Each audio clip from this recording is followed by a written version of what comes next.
Eddie, on behalf of the Lakewood PBA and Lakewood SOA, this is your honorable discharge, presented to Sergeant Edward Rupp in recognition for the 40 years of service dedicated to the Lakewood Police Department, 1970 to 2010. Congratulations.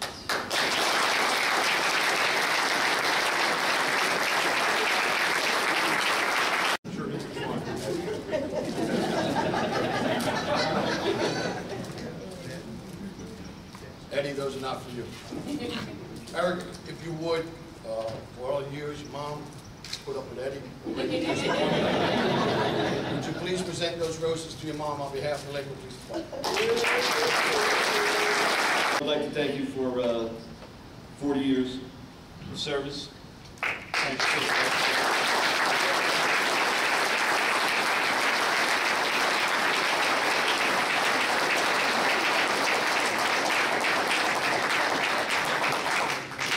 Half an hour's worth of training. They gave me a gun in a locker and let me fire 6 rounds out of my gun and put me on the road. Now, I don't know if you remember 1970, it was not a real good time to be a cop. But I went out on the road, stupid as I was, and it was fun. It was fun. This job has always been fun. It's getting less and less fun as I get older, so we're going to get out while it's still fun. I just want to mention a few of the people that made my experience here possible. Most of them are long gone, some are still alive, some aren't. Richie Smith and Nino Puglisi, and Brian is still here someplace, convinced me when I was 19 years old that I should try to take this job. I was 19, I wasn't stupid, but I was kind of a wild kid, and it didn't seem like possible that I could be a cop, but I tried it, it actually worked out. When I started, I met some guys that were already here. One guy, Eddie Lampert, who allegedly took his own life at the end of '71. But my first year here taught me so much that I've used for the 40 that I've been here. A couple other men that made everything possible. John Marshall, who retired as deputy chief, taught me. I'm not going to tell you everything he taught me.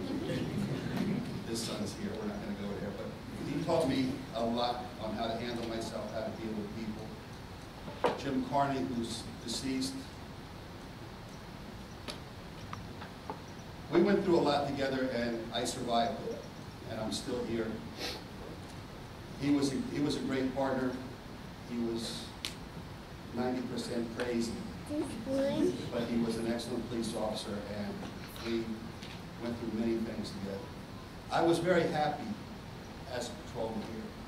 Early on, I wanted to get promoted. It never worked out.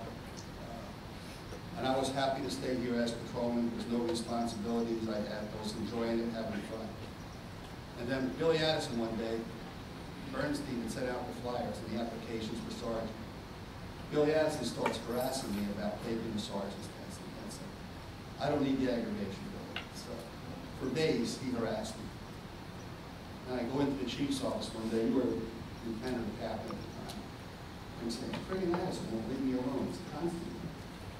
So what do I made a mistake, because he starts dragging me around to classes, and then I discovered that I really know this stuff. So I took the test, got promoted, and it's worked out great.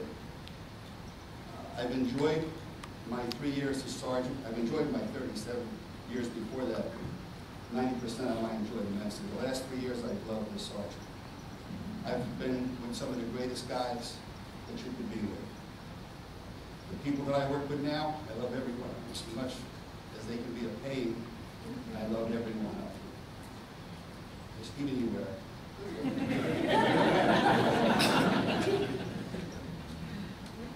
I am going to miss them, and I've actually thought so much that I'm going to miss them that I've decided I'm not going to retire. I'm going to stay here for 2 years. That shot is Spagnola. No, I'm just kidding. I really do. I appreciate what you guys, especially the second platoon, have done for me for the last 3 years. I appreciate it a lot. The new guys that have been through us, I'm very proud of most of them.